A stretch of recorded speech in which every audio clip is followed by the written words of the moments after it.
Hello, everybody. This is Beef and the Deuce podcast. We're having a Masters Sunday here. Getting ready to go. We're going to talk Masters tournament. Beef's all over that one. OSU Spring game. Yeah, that's good stuff there. And, of course, I'm talking Browns. Flacco, my Flacco. Got to do it. Just got to do it. Whether you like it or not, I'm going to do it. It's amazing. It's amazing for you guys. Does it change their draft strategy, or do they trade or whatever? We'll talk about that.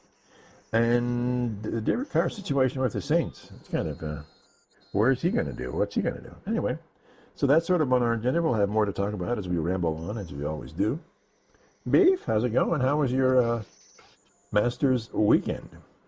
I'm kind of sad. I'm sad that it's over. I look forward to it every year, as most golfers do. This is the grand day. It's like the Rose Bowl for college football. It's the Super Bowl for NFL. Like this is the thing. This is awesome. Yeah. Now, was your guy didn't win, right? No, he finished top 15, I believe. Okay, well. So he played well. Which I mean, it's betting for these tournaments is so tough. Yeah. A lot of my bets went to hell, which is expected. But a lot of I guess the names that were kind of in the field to win either just played consistent, even couple under par golf, or like a Ludwig Oberg played phenomenal the first 3 days and just imploded. Yeah. Just absolutely imploded.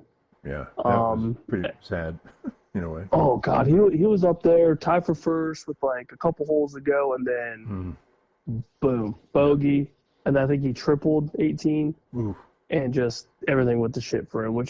But for him, this is your second year in the Masters. You finished second last year. You're top 10 this year. You're eventually gonna get it. Okay. Like you are doing just fine. Yeah. Okay. But yeah, the talk of the town's gonna be Rory finally did it.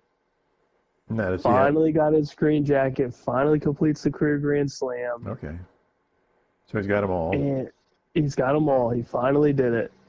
Does he just now have? I think they said like 10 years without a major win. Really? Now, does he still just have wild. one of each then, or? Yep. So he's got every win in a major. Okay. Which is obviously a very small group of people. Yeah. Obviously, you've got Mr. Jack Nicklaus, Mr. Tiger Woods. Yeah. Are the most familiar names for everybody. But yeah, I'll ramble for a little bit as I typically do. Go for it. But watching the last handful of holes for him, I'm a nervous wreck. Like just because I know what happens, and because I think of the U.S. Open last year, and he just absolutely blew it. Bryson DeChambeau hits it. Probably the most miraculous sand shot that I've ever seen in my life. Ends up winning that major. Heartbreak for Rory. Rory and the Players not too long ago has a 3-hole playoff the next day. And I'm sitting there thinking, like, is he going to screw this up too? Of course he doesn't. Wins the Players, and that's all fine and dandy. And then I go in here, and he's got this 3-4 footer. And I'm sitting here just, oh my God, he's gonna miss it. He's gonna miss it, and he does. I'm like, this is hell. This is absolute hell for this man. And Justin Rose, does what he does, which all kudos to Justin Rose. You birdied Augusta 10 times. That's insane. Absolutely insane golf for him. Goes into a playoff with Rory, and Rory just hits an absolute dart. Just absolute crazy second shot. A 3 to 4 footer. Rose barely misses his, I think he had like a 15-footer or something like that. Barely misses it to the right. Rory sinks it, and the weight of the world is lifted off of his shoulders. You could just tell the second that putt goes in. He just fell to his knees. Everything's come full circle. Yep. And obviously, I don't know how much golf you have followed along with like Rory, but you had a lot of the off the course drama with like his family, possible divorce with his wife, an alleged, possible affair with one of the reporters. Like, it's just all over the place for this guy. Mm-hmm. And then everything kind of settles down, and now is he going to be the next champ at Augusta? And now it's done. Now there's, what is there left to talk about? Which I think is going to be great for him throughout the rest of this season, going into the additional majors or the rest of the majors for the season. And this was the one he's wanted. I mean, everyone wants a green jacket. At the end of the day, Sure. You can win the U.S. Open, you can win the Open, but I feel like if you're a golfer, you want a green jacket. That is very, very elite company, Mm-hmm. Oh, and yeah. you're there every year for the rest of your life. Mm-hmm. It's great. And you get to, hell, my fat ass gets to choose what I want to eat that year. The following year, I get to pick this dinner.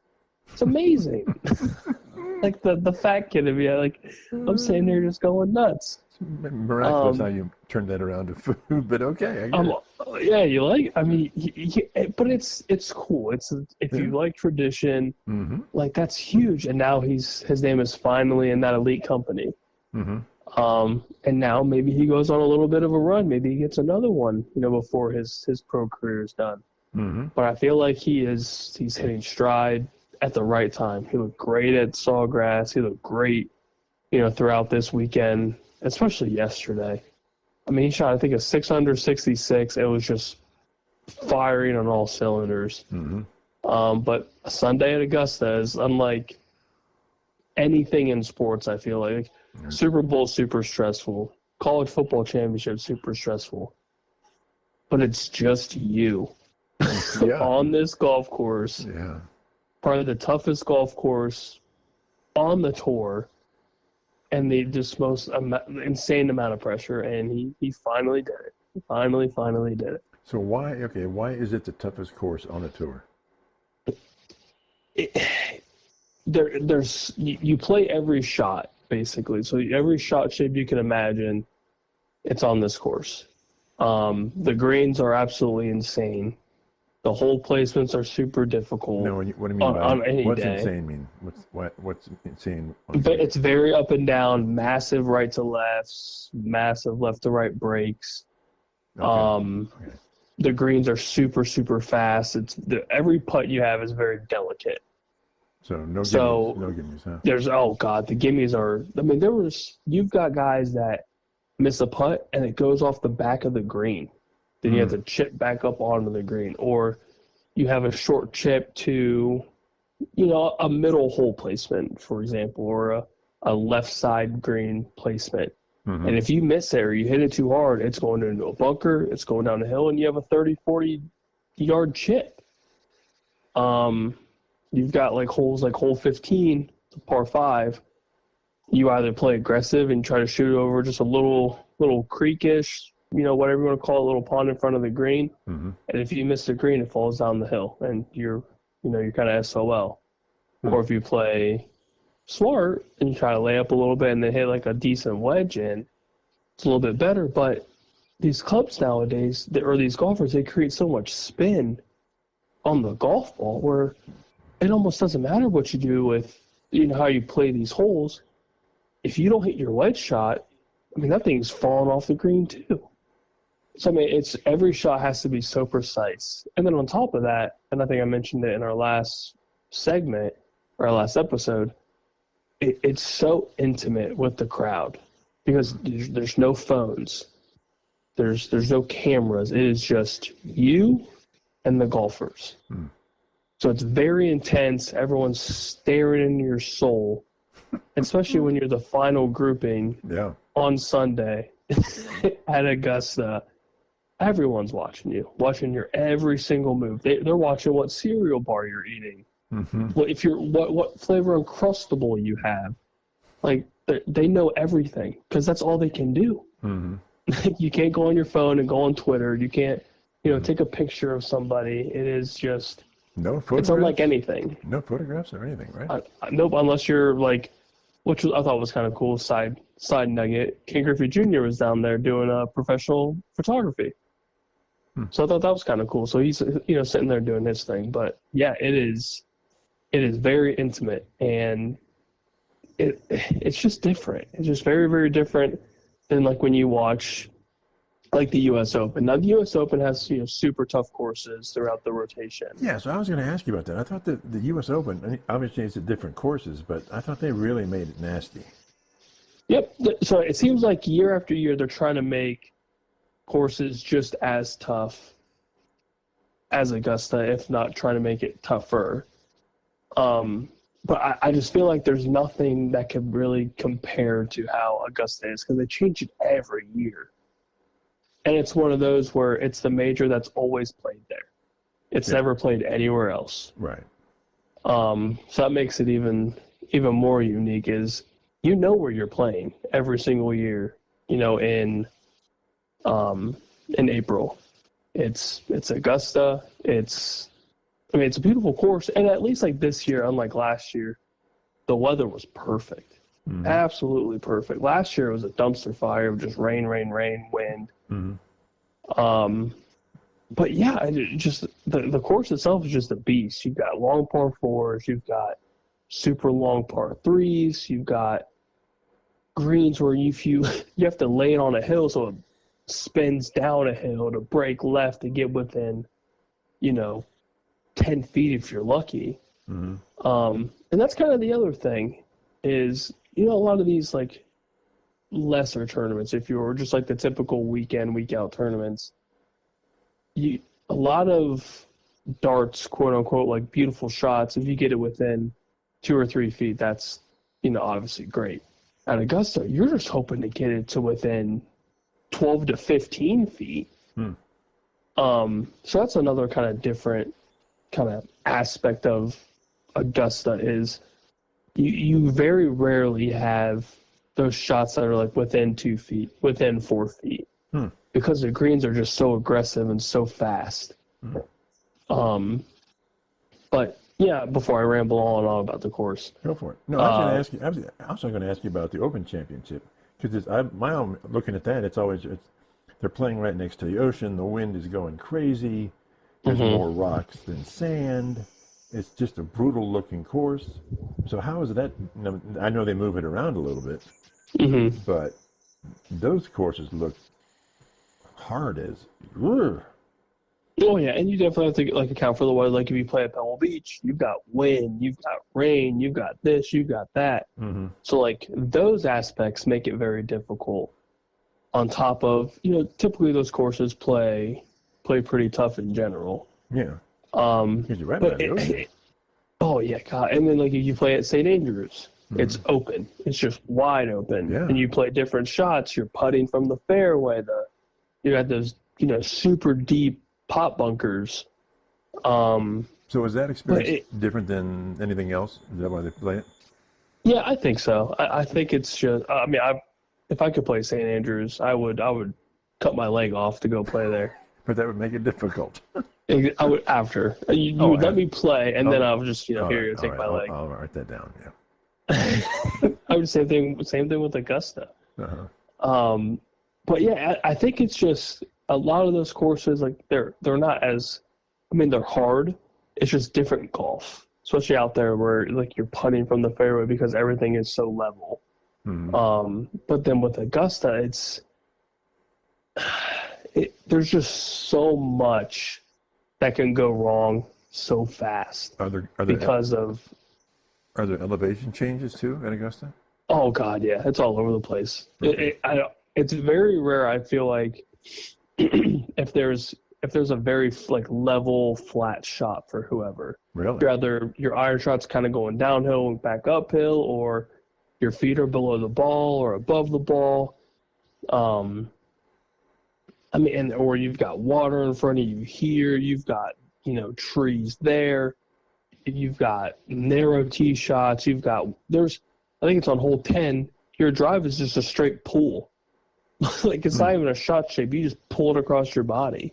And then you've got some where if you miss a fade, you're going right into a bunker. If you miss a draw, you're hitting the pine straw, and you're hoping that your second shot or whatever doesn't smoke a tree or roll down the fairway into the water or into a bunker. Like there's so many little things where like again every shot has to be like damn near perfect. And like you look at the total scores, Rory was 12 under through 4 days. Yeah.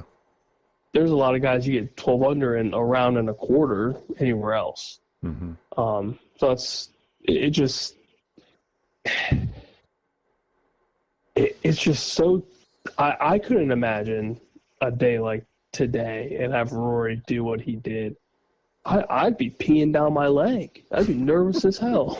Like it's just crazy, and there's so much pressure behind him being, one of the best in the world and has been for a long time, mm-hmm. and has to get this elephant off his back of not having a green jacket. He's got everything else, but no green jacket. So he was in the last foursome? Yeah, he was in the last group today it was him and Bryson DeChambeau. Oh, okay. And Bryson just imploded. Mm-hmm. Just imploded. I mean, almost everybody did, besides Justin Rose. I think Patrick Reed played pretty well. Scotty Scheffler, again, is just creeping around in the top 5. Mm-hmm. So he played pretty well. But, yeah, it's just another beast. Augusta, again, just doing what it's been doing for forever. And, yeah, I'm sad it's done. But now I get to look forward to the U.S. Open, the PGA Championship, the Open, which is just, different golf. It's fun golf, different golf, but there's nothing like Augusta. Okay. Very good. Now, I'd mentioned I didn't really understand. There was some sort of a golfer had a penalty. What was that? Was that the third round, I guess? Yep, so it was yesterday after, you made me do a little bit of research. That's what I do. So Minwoo Lee, who just recently won, got his invite to Augusta. The rule basically, you can't make your ball move. If you're in the fairway, a bunker, pine straw, whatever, you can't move your ball unless an official deems that you can due to whatever the reason may be. So if your club makes the ball move forward, backward, side to side, it's a penalty. Even if you don't touch the ball. So yeah, if you don't touch the ball directly, but say if you hit, just behind it on the fairway and the ball rolls, moves something, even an inch, you can't do that. So on the greens, you can obviously move the ball when you mark it and do whatever you need to do. So the only time that can happen is on the green, correct? When you can mark your ball. Yep, you can mark your ball, move it, get your putting line. A lot of golfers do a little, Sharpie marker line or whatever. But you can't do that on your fairway shot. You can't do it on the fairway unless you are on like a sprinkler head or you're on like a stick or something. Right. But the official will grant you that, right? They'll tell you you can do it. Right? Yep. But even like if you land in the divot, like you play the ball out of a divot, which I still think is absolutely insane. I think that rule is just so dumb. But yeah, I mean, it is what it is. You lose a stroke, and nobody really heard too much about it. But yeah, I mean, rule's a rule, and got to follow it. So so is there an official that is with every grouping? So who saw that? Who saw that and said, "Hey, you can't do that"? I'm assuming there was some sort of playback, or maybe Minwoo after the round or after the hole or whatever said like, "Hey, I think this happened." So it's tough to say because it can almost happen at any point where even if it's post round and somebody says, "Oh, hey, by the way, like this happened," they'll just assess the 1-stroke penalty on the hole, and just let it be. Even though the officials won't know about it, they'll take the golfer's word for it and say, "Okay." Yep. So like, I can't remember who did it here recently. I think it was Batilla or Ricky Fowler or somebody said like it was maybe after the hole or like the next day or like at the end, whatever it was, went up to an official or told someone like, "Hey, I think this happened in the bunker," and like his club may or may not have moved the ball a little bit in the bunker prior to hitting it. It ended up being that it was super close. You couldn't tell, but it was one of those where he was like, "If I don't do this, like I'll feel bad, blah, blah, blah, blah." So he just like assessed the penalty to himself. So you got some golfers that do that and some that try to get away with it, I'm sure. But But in a bunker, you can't even put your club on the sand, correct? Nope. No, and it was where I think he was pulling his swing back and it like hit some sand, and he thought that it moved the ball or did something. But you don't have to move the ball to get a penalty in the bunker, right? Even because you can't. Yeah. Is that a one stroke as well, or? Yeah, all of those kind of penalties are one strokes. Okay.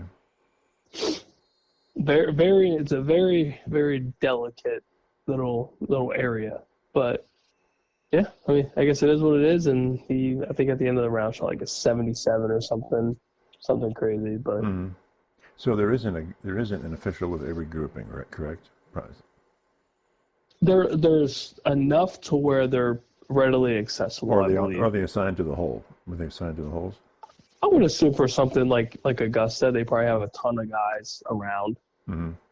Maybe for the non-major tournaments, they probably don't have as many. But I would say for the majors, they probably have one every hole or one like every other hole, or at least like at a nearby tee box or something. To the point so there's not like a delay, and kind of pushing the other groups back. Okay, interesting. So you had a good time though. You enjoyed it.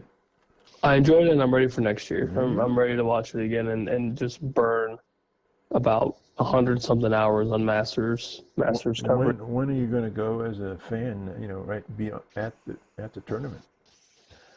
You can apply every year, and you hope to get a ticket. So if that time does come, I will be there. But so it's like a lottery. Yep. Okay. It's tough, very, very tough. But yeah, if there's ever a way for me to go, I will drive my happy ass down there, and I will put my face in some pimento cheese. So good. So good. So speaking of pimento cheese, I don't know why I said that. We're talking OSU Spring game. What's our takeaways? My takeaway is the man at quarterback. He's just impressed. Yes, it was very, very evident early that he's more accurate. He's more confident in the pocket, it seems like. Great pocket passer. Yeah, and they I feel like him and even Keenholz, they showed some decent flash. But obviously it's early and we're not expecting, perfect play. But they both showed, I mean, all three of them, even with St. Clair, they need some work for sure. But yeah, it seemed like Sayer was out there kind of like a video game. He was hitting spots. He was. Oh yeah. I mean, he was throwing some heat. Yeah. I think our tight ends are solid. Yeah, I think we're pretty solid there. What's his name? Claire? Mm-hmm. He is impressive. Yeah, I think he's going to be a problem. Offensive line still needs a little bit of work, and I know we talked about a little bit ago prior to hopping on here. Defensive line needs a little bit of something. Our running backs look pretty good. Oh yeah, our running backs are good. Our receiver room's still as good as ever. And I think everything as a whole outside of our kind of like interior line for the defense, I feel like everything linebacker, secondary, I think we're going to be okay. Yeah, I think so a couple. I can't remember the corner's name, but he was it was early on in the spring game, but it was competitive. Yeah, they were all up in the receivers' faces and kind of giving them some tough love, which I love seeing that in April. That's great. Yeah, I thought the safeties and corners were hot.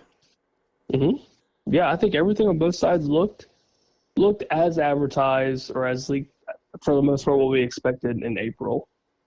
Okay. But I think everything's promising. Are we going into the portal for anything specifically?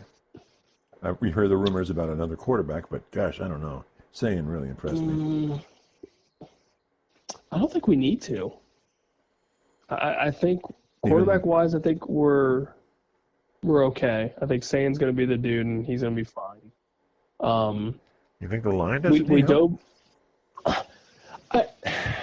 See, that's tough. I don't know. I mean, it's kind of late, so I don't know if it's worth it, because you still have to kind of mold and groom the new personnel into what you want them to be.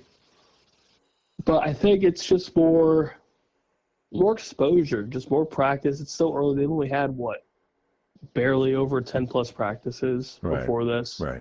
Well, that's so, I mean, it's time. It's time. It's consistency. It's and their first getting into the routine. Their first game is against Texas, not Akron.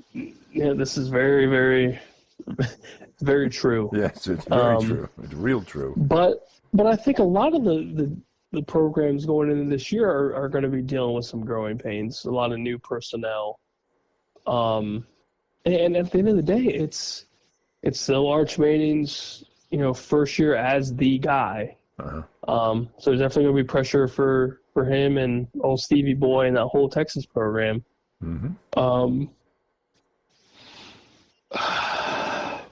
I think it's too late for the portal to do anything drastic. Really? And I think you can just work with what you have. And I mean, look what we did last year with the injuries. Yeah. We just kind of plug and played and figured out what worked, and it was all fine. So maybe it is just a little something of kind of move around and see what works and what's good enough. Obviously we want perfection, which is maybe our curse as fans. But I think with what we have interior-wise for the line is fine. I think it's just the outside that we still need just a little bit of work on, which hopefully gets figured out before Texas. So is it unfair to compare our running backs to the ones we had last year? It seems like it. It seems like it's just not fair at all. Oh, yeah. That was a room almost uncomparable. Yeah. Because it was a 1A, 1B. It wasn't just a one running back room. Yeah. Like where you had Zeke for, his year, Trey Sermon, Beanie Wells, the list goes on and on with, phenomenal running backs. But having a 1A, 1B like that, it's almost unheard of. And they played so well together. Yeah. It wasn't just like, Quinshon's the dude and Travion's just kind of there.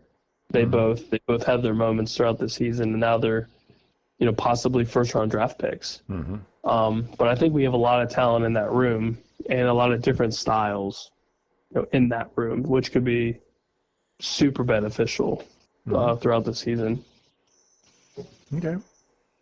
And the kicker did a good job. We got a kicker, Deuce. We got a kicker. We got a kicker for the spring game, yeah. For now. He has to prove it during the season. Yes, for now we have a kicker, so we have a kicker. We're sitting okay. Yep. We're sitting okay for right now. For right now. But we will find out. We will find throughout the season. I think in the first game we'll know for sure. Yes. Okay. Do you have any thoughts? I know it's way too early, but we're not going to see much more until the game starts. What's your prediction score-wise? High scoring, low scoring for that first game against Texas? I'm going to say the first team to 30 probably wins that game. Okay. I don't see something, in the 40s by any means, at least not right now. But I could see a game like a 30-27, 30-24. I mean, hell, I could even see like a 24-21. Really? I mean, I could see something very, very low scoring. Just it's the first game of the season. There's going to be nerves all over the place. Yeah. New players. New quarterback, new players. I mean, and the atmosphere is going to be insane. New coordinators. Yeah, it's going to be. It's a little different. It's a little different, and you're defending national champions, so you're trying to prove something, and that's a lot.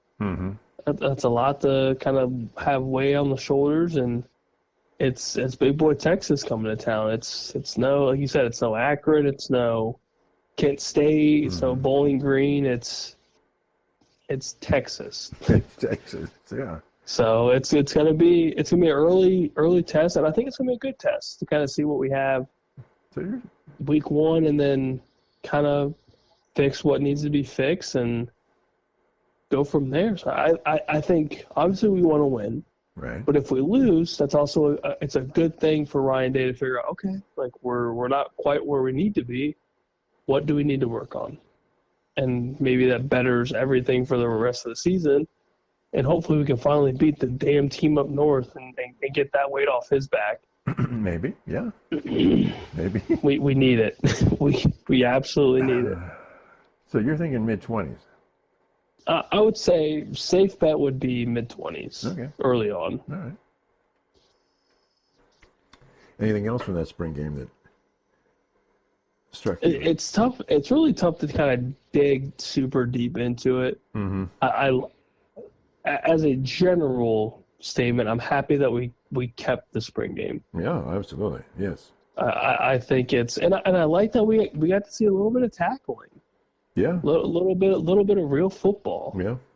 So yeah, I'm glad Ryan Day's sticking with it, and it sounds like he's going to stick with it for the duration of him being there. So that was good to see. Mm-hmm. Yeah. And he also Ryan Day just seemed calm, cool, collected. Didn't seem like super stressed out. Like he just seemed like at ease. Well, don't you think for the most part he was pretty much letting his coordinators make the calls? Mm-hmm. Yeah, he was sitting there being a head coach, right? Which I thought was good. Yeah. So it's not the stressed out Ryan Day that you can you can just look at him and tell like, yeah, this dude's stressed the hell out. Yeah. Like there's definitely a weight off his shoulders, and he can breathe a little bit and just be a head coach. So I thought that was good too. So let's talk about the Tennessee the former quarterback for Tennessee. I'm not even going to begin to pronounce his last name. Nico. What the hell? They were giving him $8 million total for NIL and 2.4 or something a year. Mm-hmm. And he wanted more. And from what I'm reading, now this is just what my initial reading is, Tennessee said no more. And they played chicken, and he left. Yep. Or maybe even Tennessee said, you're out. I don't know for sure, but I think it sounded like Tennessee was over the antics of him missing meetings and practices and all this, and they were just like, screw it, we're done. Right. Which, good for them. At the end of the day, good for Tennessee as a whole to just say, like, no, man, screw off. Like $8 million as a 19-year-old. Okay, yeah. It's insane. And it was bound to happen. Eventually, this was bound to happen. And somebody will pay him. There is a university out there, whether it's USC, whether it's Notre Dame. Who's going to pay him that much? Who is going to pay him? It's got to be either a Big Ten or an SEC school, correct? Maybe Notre Dame. Who else? Nobody else. Maybe Notre Dame, especially after their run last year, and you've got the alumni base. Do they have that much money to throw around? They might. They might. They might not. They might not. But that's a name. Okay. That's a university that's rumored to be looking at him. Do they really? Well, but so he wants more than $8 million, which is absolutely absurd. I know. You're trying to tell me that you want as much money as Jeremiah Smith, basically. Yeah. You're nowhere near the athletic ability, let alone the level of player as Jeremiah Smith. Nobody is. He's the best college football player in the nation. Well, what team wants to bring on a troublemaker? And I think that's what's going to shoot him in the foot is all of these antics and all of the unwillingness to do anything. It shows a lot of negative behavior, obviously. Yeah, immature. It's immature. It's almost like you're not going to be happy with whatever somebody gives you. You're always going to want more. Right. And now, initially, if you're trying to play chicken, and then you go, I'll just go play. Okay, I understand. That's a business mindset, and that's okay. Because eventually you're gonna play, and then you're gonna do what you're supposed to do, and that's it. And that's fine. Mm-hmm.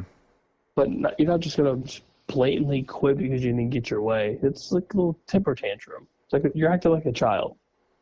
Yeah. Like you're not even 20 years old, and you're just getting insane money. Yeah. Yeah. To play a collegiate sport. Right. Right. Like it's unheard of. So I mean, I was surprised, but it's I guess it is what it is at the end of the day. I mean, to me, it's you're either Big Ten or and I think there's some sort of a rule that if he enters the portal on Wednesday, which I guess is when it opens up, he cannot go to an SEC school. So I read that somewhere that because of the whatever the circumstance, he can't just quit and then go right to an. I guess there's a rule. I don't. Maybe there is not. I don't know. Interesting. Okay. But let's say there is, then so he's limited now to the Big Ten and maybe Notre Dame. That's it. Right? If you want that. I think it's Notre Dame, USC. I think Oregon was another name. Right, well, that's Big Ten. That's Big Ten. Yeah, so you got big names and obviously Big Ten and independent Notre Dame. Yeah. But yeah, I don't think there's much of anybody else that's going to want to pay this dude. Yeah, who else can afford it? Is anybody in the ACC? Stupid money. Absolutely not. That's like all of their NIL. Yeah. It's like, yeah, and the Big 12? No. Yeah, absolutely not. They'll take the entire program. Yeah, I mean, once Texas left, that's it, right? As far as big time. Yeah. So I think it's idiotic on his part. Mm-hmm. And at the same time, it shows selfishness. Yeah. Like you're going to hinder your program because you want all of this money. Like you're getting that money just from NIL from the university alone. Mm-hmm. You're getting money from other sources. Like right. You're doing fine. Yeah. Yeah. And to be fair, what have you done for Tennessee lately? You made it to the first round of the college football playoff and you lost miserably. Smacked by Ohio State. Yeah, you got absolutely massacred. Mm-hmm. That's all you've done. Okay, you had a good regular season. But good for you, man. But what did you do? Right. Right. There's nothing that you did that warrants that evaluation for yourself. Mm-hmm. Now, Jeremiah Smith, for example, goes, hey, I kind of think I want this money. Now, OSU's fortunate enough to have just an insane amount of NIL money, but at least his argument's way more valid than Nico's. But I think, well, I mean, I don't know, but I'm feeling that he has gotten the money that he knows he wants. He probably said that. He probably said that first thing he said on campus. Yeah, I mean, if he goes back to Ohio State and says I want more, that's still pretty bad. Yeah, but I think at least for his argument, it would make a little bit more sense rather than this dude to come in and be like, we went to the CFP first round, we got absolutely curb stomped, but I want more money. Yeah, it just doesn't make sense. Yeah. Okay. But hey, at least it's not happening to Ohio State, at least for right now. So we just have guys leave for the transfer portal, and it sounds like there's open-ended conversations amongst those players and the coaching staff, which is all you can do. Yeah. So. Yeah. Do you think any of those three quarterbacks is going to leave for the portal? I don't think so. I think. I think with Lincoln, with Keenholz and Sane, it is a true battle. I think Sane's got the upper hand right now, and then St. Clair, he still has to lose his black stripe before he has any say in anything. Right. So I think the room right now is fine. Mm-hmm. And I don't think Lincoln would have stayed unless Ryan Day or Brian Hartline or both of the coaches or anybody on the coaching staff said, you have a chance to win this job. Mm-hmm. I don't think he would have stayed if that wasn't told to him. Right. Well, yeah. So I think it's a true battle, and I mean, again, I think it's Sane's job to lose. But Lincoln's putting up a hell of a fight, which good for him. Good for him for sticking around, kind of doing the Devin Brown sort of thing where he wants to play for this university. And maybe next year that changes, but at least for this year, like, he has a shot. Yeah, interesting. Okay. So the Browns have hired back Joe Flacco. Yes. I don't care. Flacco needs to be back for the Browns, wearing that Browns jersey. And I think I mentioned to you, I think this is a big slap in the face to Deshaun Watson. When the owner, a week before says, yeah, we made a mistake. And then they hire back the one guy that Deshaun Watson doesn't like. Because he's a threat to Deshaun Watson. So if you're Deshaun Watson, then what do you think about that? I know you're a big Deshaun Watson fan, so. Yeah, huge, just massive fan. But I think it goes to show maybe it is a slap in the face to him, and maybe this, pulls this whole motivation card, like, oh, come back better than ever, blah, blah, blah, blah, blah, bullshit.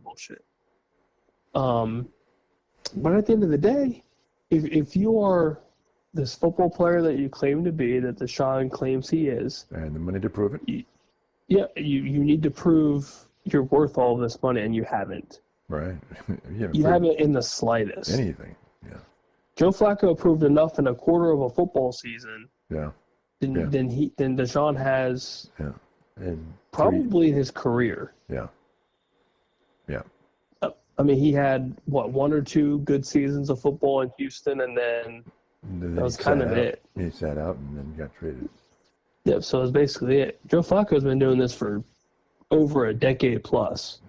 Oh yeah, he was on his couch. He was on his couch. Yeah. Cleveland calls him. He comes in. He takes Cleveland to the freaking playoffs.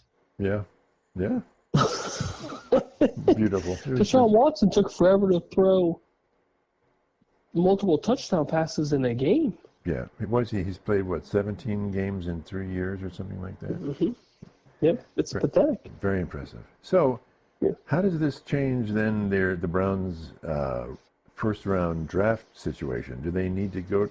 I don't think they need to go to a quarterback. I think they could go to Abdul Carter, or as you mentioned, maybe even trade it for more picks. So, what's your take on all this?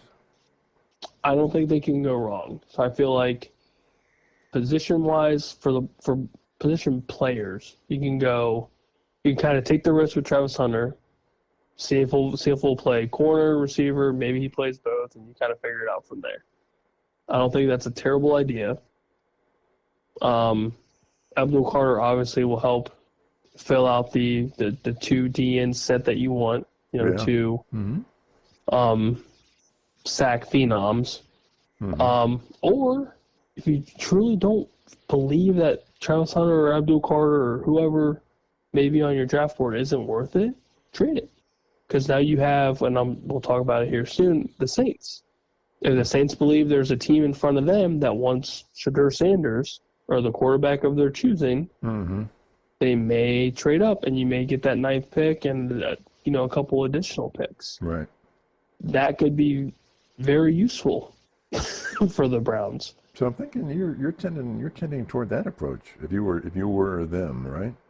I kind of like the idea. If there's a team like the Saints or a quarterback needy team that is, firm on we want Shadur Sanders, we want him now.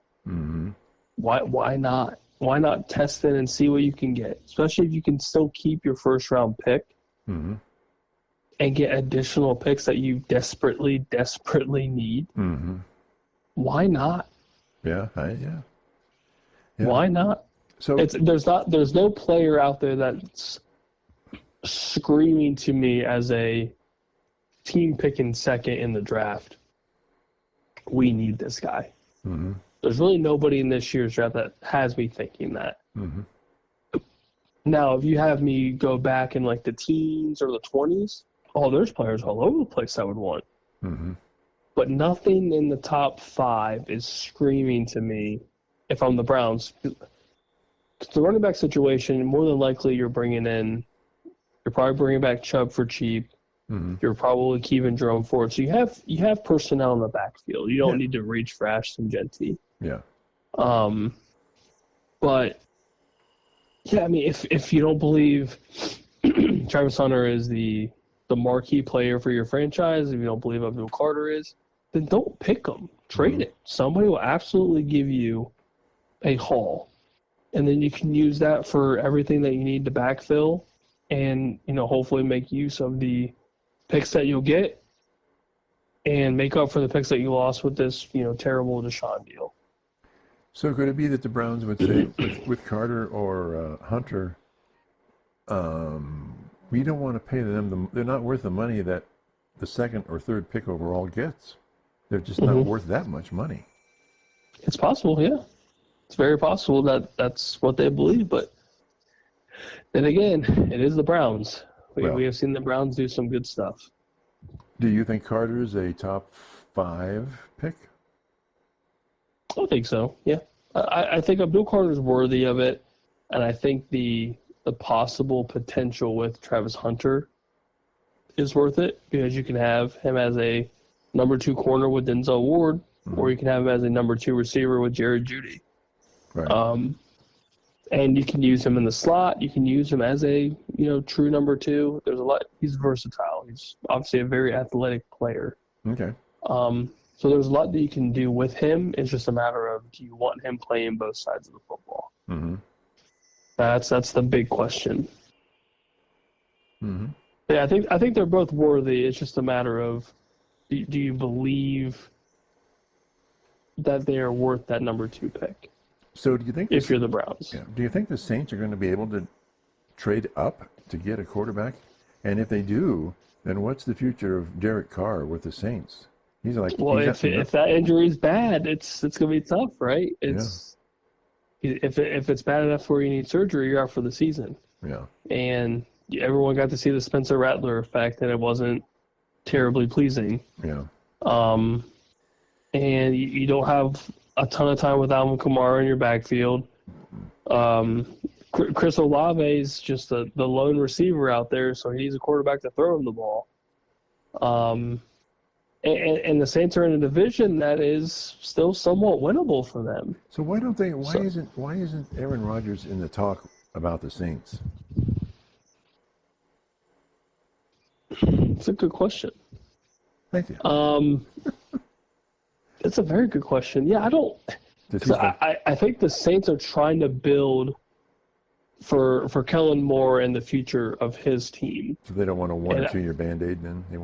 I think they're looking for that 4 to 5 plus year, quarterback that you can maybe extend, to a future contract or whatever. But yeah, I think they're trying to stay young, which is smart. I think overall, like they're not built to win a Super Bowl at any time here soon, because they've got too many older players or too many younger players that are still trying to develop. And right now, you may or may not even have a quarterback. Right. So there's a lot of holes that need filled for them. And I don't think Aaron Rodgers, for his 1 year deal, is going to really do much to help. So you think he's still destined for the Steelers, correct? I feel like that's the only franchise that would actually want him at this point. Then how are they going to build? That's a non. Where you want results now. Yeah, and maybe it's one of those where they use their first round draft pick on a quarterback. A lot of the talk is them maybe going for Jackson Dart, getting him in Pittsburgh, which I don't think is a terrible idea. So you'd have both of them? It's possible, yeah. I think it's very possible. But if that happens, I think the likelihood of Pittsburgh taking Rodgers is a little less. If they get Dart? If they get Jackson Dart. Okay. But it's a crazy dilemma. I mean, I guess if I'm Aaron Rodgers, I'm not necessarily desperate. Maybe he is, maybe he's not. I'm just assuming. Well, let's assume he wants to play. Yeah, if he wants to play, I feel like Pittsburgh's his best shot. Okay. All right. I don't think anybody else is really making much of a push for a 40-something-year-old Aaron Rodgers. That's for the Browns. And why? Yeah. But hey, the Browns got Flacco, my Cracko. That's all. The world is a better place right now for me. I was so happy for you guys when that actually happened. Now they just need to draft Will Howard. And and they got the $600 million for the new stadium. Yeah. Everything's looking up for you guys, slowly but surely. I tell you what, the mistake by the lake is moving inland. Okay. So you're holding out Will Howard for the Brownies then? I hope so. For his sake, I hope if he does get drafted by them, it's in a better situation, and he can develop under Joe Flacco or whoever it may be. Yeah. But I feel like it's a good spot for him, especially for somebody like Flacco that can coach him and kind of groom him a little bit in his rookie season. I think it would be beneficial. But then again, I see that there's a lot of teams that are trying to get Will Howard, so it's not it's not necessarily a given by any means. But I think it would be cool for the Buckeye kid to maybe do something in Cleveland. So do you think that with the ownership of the Browns admitting that Deshaun Watson deal was a mistake, do you think they were also, when they bring Flacco back, that also meant, we shouldn't have gotten rid of Flacco?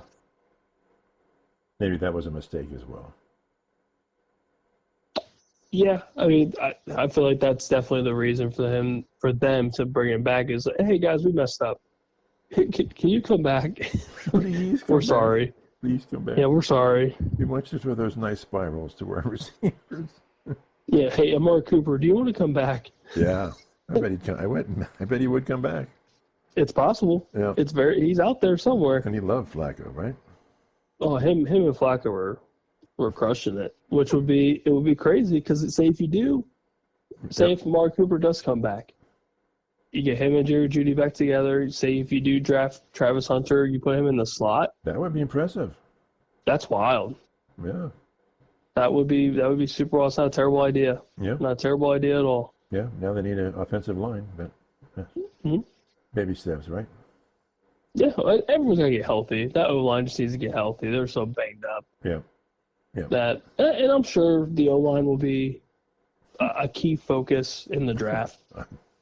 I would hope. I would hope. But yeah, baby steps. I mean, I'm not saying everything's coming together, but at least a couple steps have been made. One, admitting that this Deshaun Watson deal was crap, which needed to be said publicly so everyone that already knew finally has like a solidified like the Haslam's know that they screwed up. Yeah. Yeah. And two, bring back the guy that kind of made this fan base happy again. They love him there. They love him. Yeah. There. Yeah, and it doesn't at this point. It doesn't matter if he's not. He's definitely not your forever fix, but it's something to get the fan base kind of believing a little bit. If he's in a uniform on the sidelines, by God, people are happy. Yeah, he's back in Cleveland where success was had. Yeah, yeah. Then he fits the mold of Cleveland, and Cleveland fits the mold for him. Yeah, yeah. Coming out of Baltimore, it's a great fit overall. Yeah. It's a great fit, and it's say for example, if he's not the starter, but he's there. Yeah, at least he's there. Yeah, he's there to help whoever the starter may be. If it's Kenny Pickett somehow, if it's Will Howard somehow, it's who knows. But at least Flacco's there to do what Flacco does. It's their security blanket. They're banking. Yes, and for him that's crazy money. It's $4 million. It could be up to 16. Yeah. Somehow with incentives that's huge for him. Yeah. Flacco's making money whether he plays or not. Yeah, and when you're 40 years old, that's not bad. Oh yeah. He's doing all right. So yeah, good for Cleveland. Good for the Brownies. All right. We won't talk about Dallas. We'll save that for another time. That's right. All right. That's it for us now. Don't forget to check us out on YouTube where this shows up, and X Twitter where the beef runs it all good. Talk to everybody next time. Bye.